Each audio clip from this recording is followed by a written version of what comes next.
Once you're good at solving some simple rational equations, it's time to look at some more interesting examples.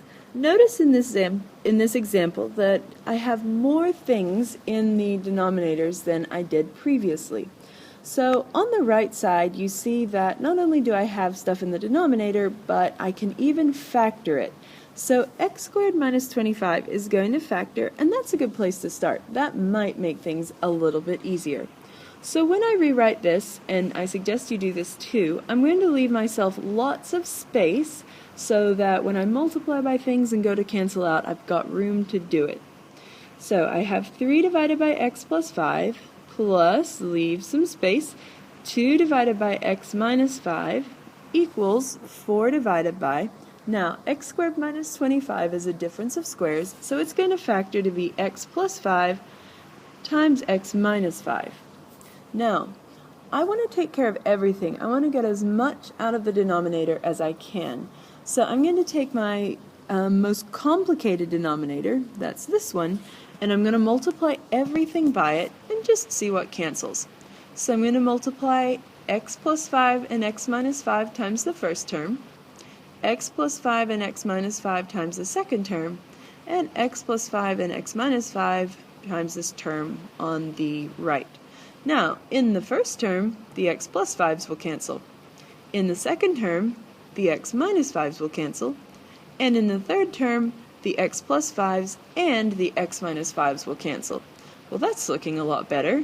Now I just have 3 times x minus 5 plus 2 times x plus 5 equals 4. And I'm almost done.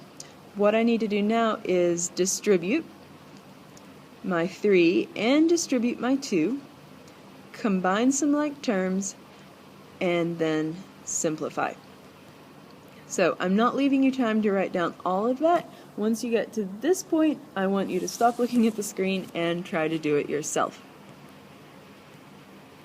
Next example. Now this time I've got denominators and they don't match, but I think if I apply the same technique of just multiplying by everything in the denominator, that I will find some things that are going to cancel.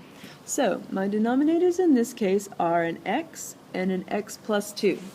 So I'm going to multiply everything by x and x plus 2, and the next term by x and x plus 2, and don't forget about the other side. You also have to multiply that by x and x plus 2. Now, in the first term, the x's will cancel. In the second term, the x plus 2's will cancel.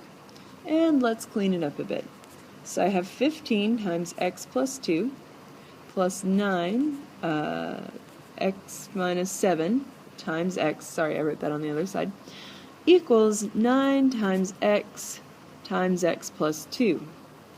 Now, watch carefully. Remember, when you distribute, if you have two x terms, you end up with an x squared term. So from this point you could combine your like terms and simplify to get x by itself. I'm going to go ahead and skip on over to the next example. Now, this one's a little bit different because it's not exactly a rational function because I don't have variables in the denominator.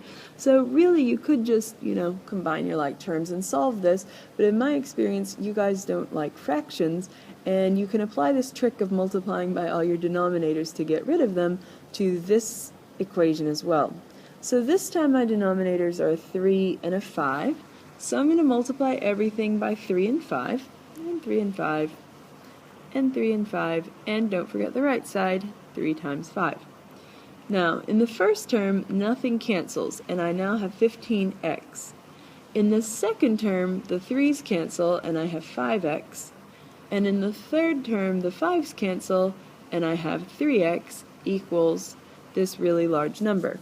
Once again, I'm not going to finish this, but at this point you have no fractions, so you just need to combine your like terms and then divide to find a solution and find out what x is.